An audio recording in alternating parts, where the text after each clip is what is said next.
اور بہتر راستے کو تلاش نہیں کر سکتی تھی؟ ساجد صاحب کے ولایت سے اعلیٰ تعلیم لے کر لوٹنے کے بعد رشتوں کے ساتھ اس کے برتاؤ میں جو تبدیلی دکھائی دی، اس کا اصل ذمہ دار کون تھا؟ خود ساجد، جس نے اعلیٰ تعلیم اور ایلیٹ کلاس کا حصہ بننے کے بعد سیدھے سادھے رشتوں کو آؤٹ ڈیٹڈ سمجھنے لگا تھا۔ نعیمہ، جس نے شوہر کے بدلے ہوئے معیار کو محسوس کر کے اسے سمجھنے اور خود کو تھوڑا بہت تبدیل کرنے کی بجائے اپنی صحت کا اور اپنے بچوں کی پرواہ کرنا چھوڑ دیا اور خود کو رفتہ رفتہ موت کے حوالے کر کے بچوں کو لاوارث کر دیا۔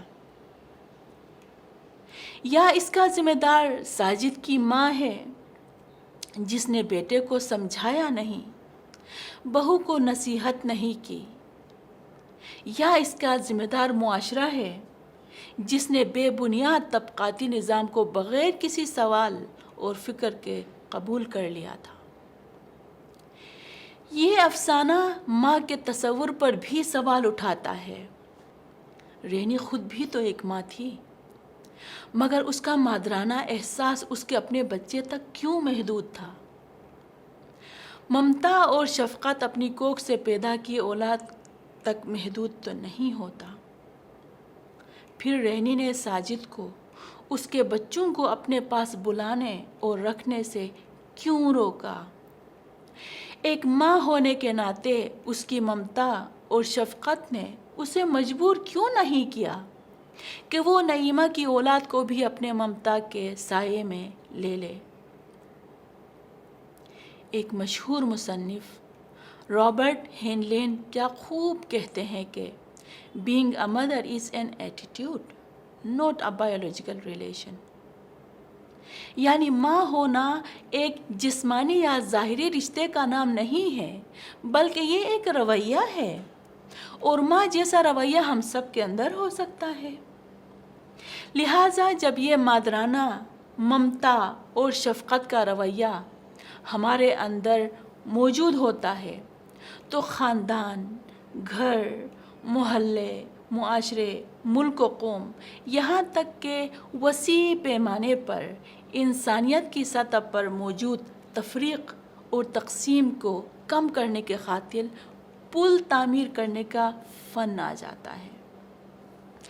اللہ رب العالمین ہم سب کا حامی و ناصر ہو کہ ہم اپنے اندر اس رویے کو اجاگر کر سکیں اور محبت، احساس، خلوص اور قربانی جیسے جذبات کی مدد سے ایک پرامن اور خوشحال معاشرے کی تعمیر کر سکیں۔ آمین۔ آپ کی توجہ کا بہت بہت شکریہ۔ اللہ نگہبان۔